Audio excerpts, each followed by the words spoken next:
Hello there and welcome back to North Wales, where you find me about to prepare my van for another trip out into the countryside. I'm off down to South Wales to a rather special campsite. But first, I've got to change everything. As many of you probably already know, my car, or it's almost a van, gets used for so many things. It gets used as the family car. It gets used by my wife to go off to her craft fairs with her stained glass. It gets used by me as a general workshop.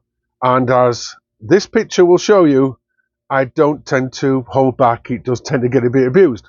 However, I've cleaned it up a bit, cleaned it out, and now I'm going to show you what I do to the van to make it suitable for camping. One of the first things I ever made for this car was the little cassette which contains the double stove, but more importantly keeps me off the floor of the van, which is where most of the cold comes from.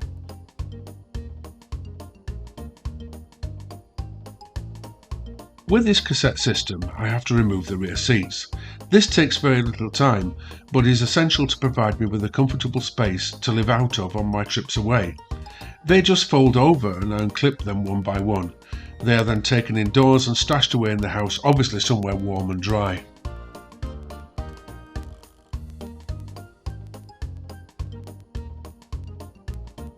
With the seats out of the way, I screw in the legs which support the bed when folded out. This simple setup provides me with a small amount of storage space, both under the bed and of course behind the front seats, while still maintaining that air gap to stop transmitting the cold up to the living area above. You won't believe the difference this can make when the cold weather hits.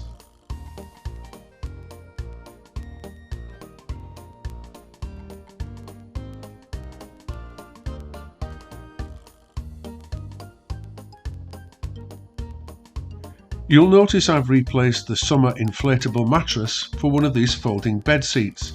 It not only increases the insulation but provides a very comfortable sleeping platform within the car. I love the space I have above me. It's not that I'm claustrophobic, it just feels so much less cluttered. Notice I leave a small gap between the bed and the car side. This keeps you from getting a cold bum in the middle of the night from touching the walls of the car, which are poorly insulated. Onto the bed now goes a mattress topper, also for extra warmth and comfort. Over the winter I use a 4-season sleeping bag, which is nice and toasty, but you'll notice I also bring along one of my summer sleeping bags just in case. It's easy to take it off if it gets too hot, and it's far better to be too hot than too cold.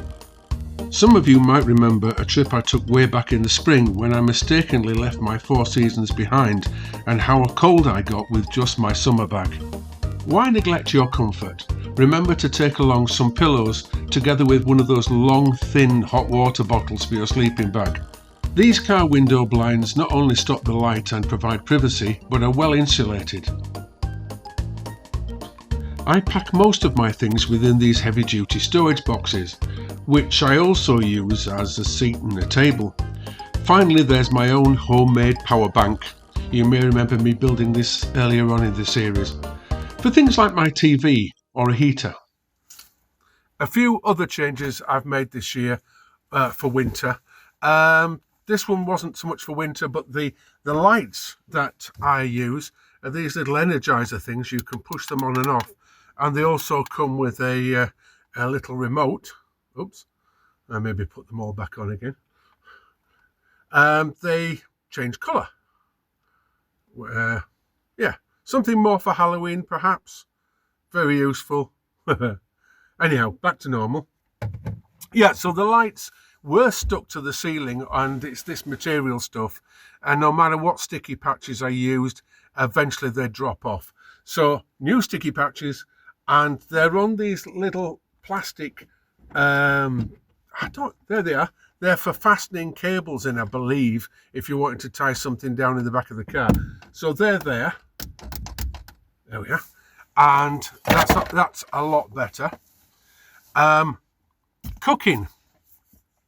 You may remember that within the cassette that I'm sat on is a double burner stove, and that's brilliant during the summer months because you can just open up the back door and cook within the shelter of the door, and that's fine. But in winter, when you're trying to keep the heat in, yeah, you can't always do that. So I have a backup, and because I used to survival and all my camping gear and stuff, I have this little devil, which simply screws onto the top of the gas canister, and I can use that within the van. So when desperate and I need some hot water for my hot water bottle or my cup of tea or to do my beans and everything, I have this, and it falls away to a very small space indeed. I always keep a cigarette lighter in there because that's always the time when you realise you haven't got one. So that takes very little space, and it's stored away in the van for emergencies.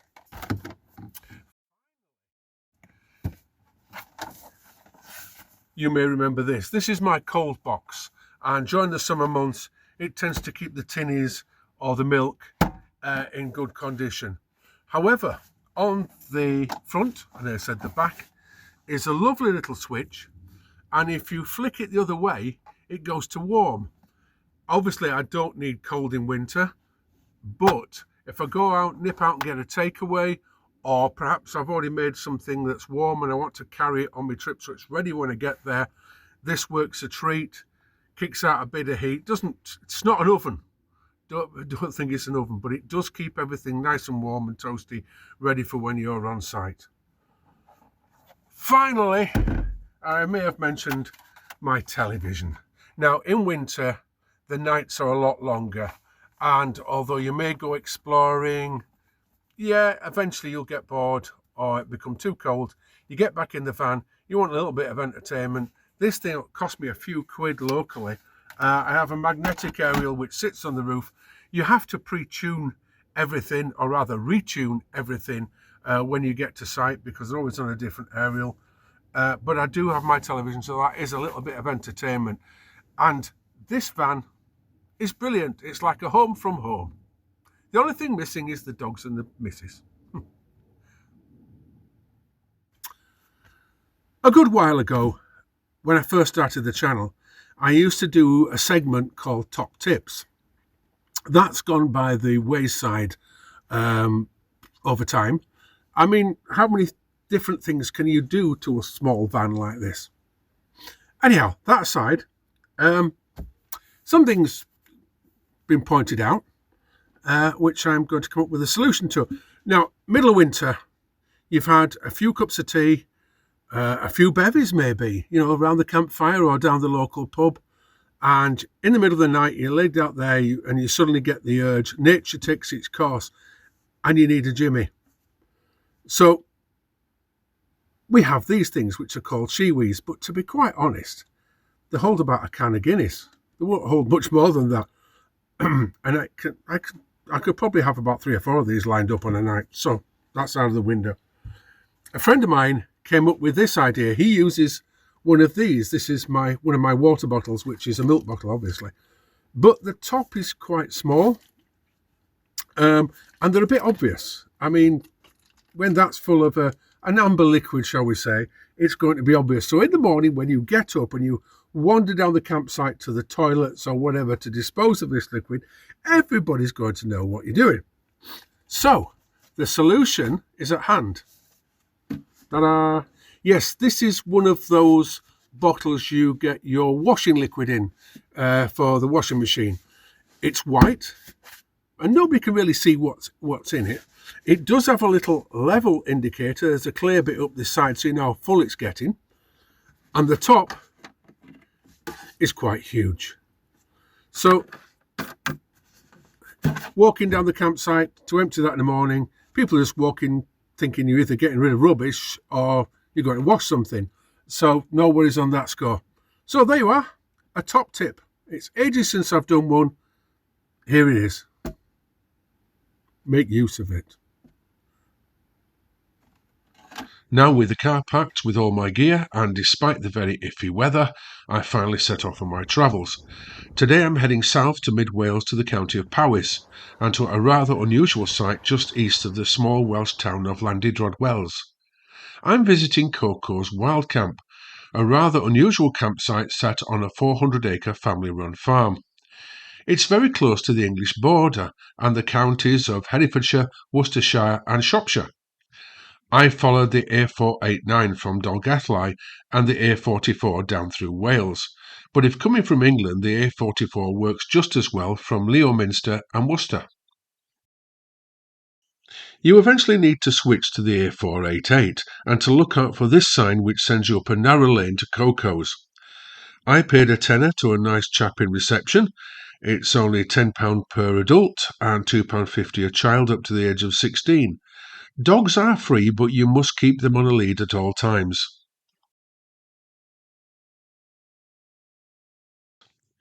You can camp in anything at Coco's, be it a bivy bag, a tent, a car, a camper, a roof tent or a mobile home. But if it's winter, like now, do realise you will need to get up this very rough and steep track to the main camping ground, which is at the top of the hill. There is a little valley between the hills which many use to get out of the wind. Do excuse the slideshow effect, but I took advantage of the few spells between the rain showers to take my photographs. I think there are sort of 3 levels at the top of the hill, and all commanding wonderful views of the area.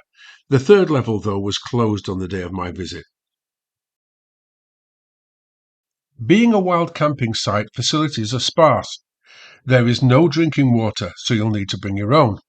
The toilets are composting, so I've not really photographed them too closely, but suffice it to say you follow whatever you have done with a good liberal covering of sawdust.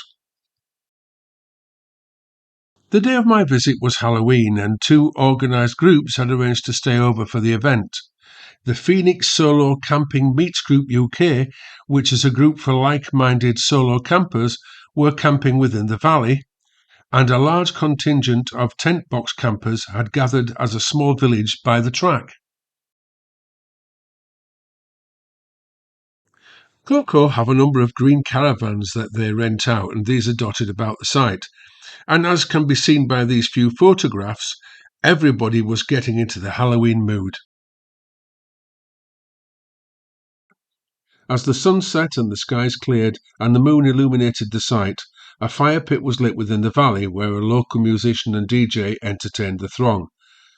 Refreshments were provided from Coco's own diner van, and people gathered around bringing seats and their alcoholic beverages. Many dressed up for the event, and everybody was obviously enjoying themselves immensely.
No, it's not a pair of donkey's ears, it's my feet.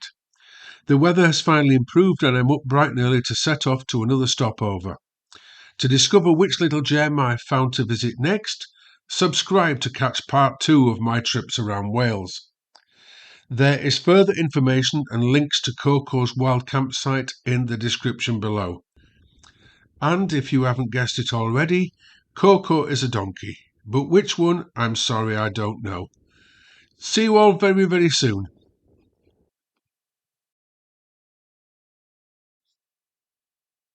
Is it Coco 1 or is it Coco 2? I've just remembered, don't forget we have the Facebook page, so if you want to chat, pop on there. Bye.